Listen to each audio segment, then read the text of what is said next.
in actions taken in Syria and Afghanistan. North Korea would do well not to test his resolve. President Trump at the White House Easter egg roll this morning was asked if he had a message for North Korea. You gotta behave. U.S. commanders say the medium-range ballistic missile blew up almost immediately after launch this weekend.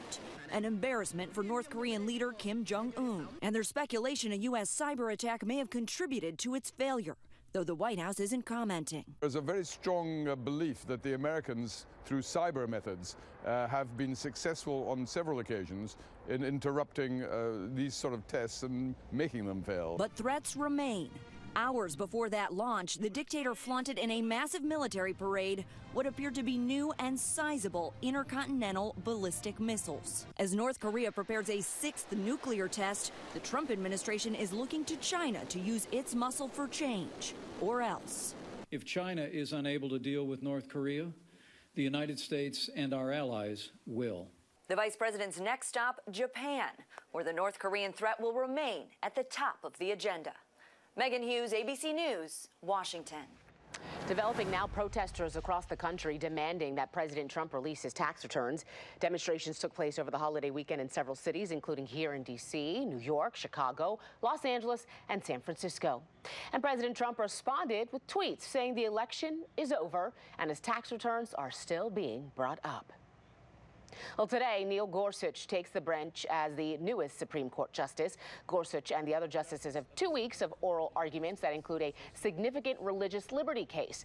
It's a busy week as the justices will decide whether to add some important cases for next term.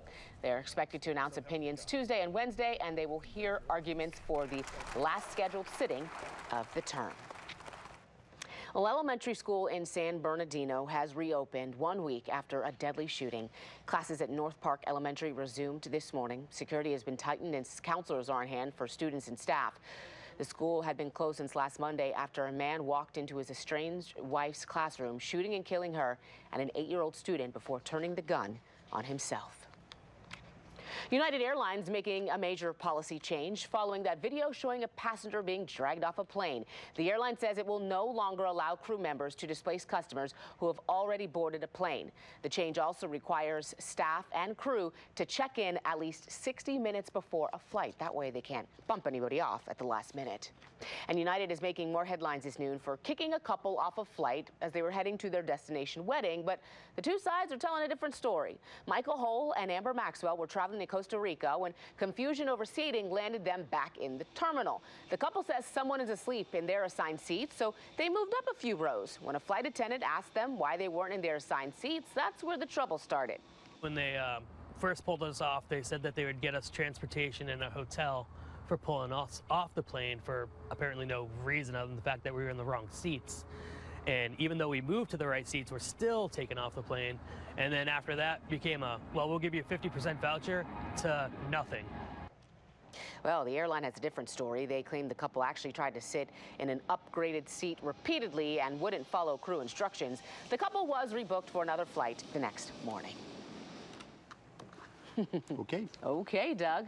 So, with all this rain, I want to take a flight out of here to somewhere. It's not bad. It's going to pass. We need the rain. We're in a drought, moderate drought for a large portion of the metro area, and the rain washed pollen out of the air. So look at the good side of it. You're right. Sun will be back late this afternoon, and tomorrow will be gorgeous. Okay, I'll take it. And then more rain on Wednesday. So here's our story. We'll give you a time lapse. This was a look at the sky early this morning from our WeatherBug camera on the campus of Pilate High School in Laurel. 61 degrees there right now. Cloudy skies got even cloudier as we worked through the morning, and some of the rain ahead of the cold front moved into the Laurel area. Still raining there at the moment, and we'll continue to see the rain for a couple more hours over many parts of the viewing area. This is live Doppler. Here's the district, so it's kind of a line of a little more intense rainfall, nothing dramatic, but that's moving through the metro area, back south through Manassas now, a little farther to the north and west to get past Reston and Leesburg, and the rain pattern breaking up. So it's on its way out. It's a cold front, and these things we can time out pretty quickly. Here's a good look. Now it actually looks like a cold front with the rain lining up ahead of it. Clearing skies behind the front. Areas that have sunshine through central and south side Virginia and North Carolina Carolina, very, very warm because of the intense mid-April sun. But here the rain has cooled the air, and I think once we get a little sun later this afternoon, we'll start heading back up, probably close to the 60 or 70 degree mark in many areas. But you can see Quantico, Fredericksburg, Joint Base Andrew, the front really hasn't arrived there yet. They're still in the 70s, but definitely cooler to the north and to the west. Our futurecast shows how quickly things clear out this afternoon. So about by 5:30, metro area north and west should be sunny, right around 70 degrees. Rain is suppressed to the south and east. And as we get through the overnight, plenty of clearing skies will be in the 40s to low 50s by early tomorrow morning. And another beautiful day on tap tomorrow. Plenty of sunshine into the lower 70s, but another weather system will roll in with more rain possibilities here on Wednesday. Pickup time at the school bus stop tomorrow, 56 degrees, 64 at recess, 73 dismissal time. Plenty of sunshine throughout the entire day. So here are the next 10 days for you. Lower 70s, and then we'll turn cooler with the next batch of showers coming Wednesday.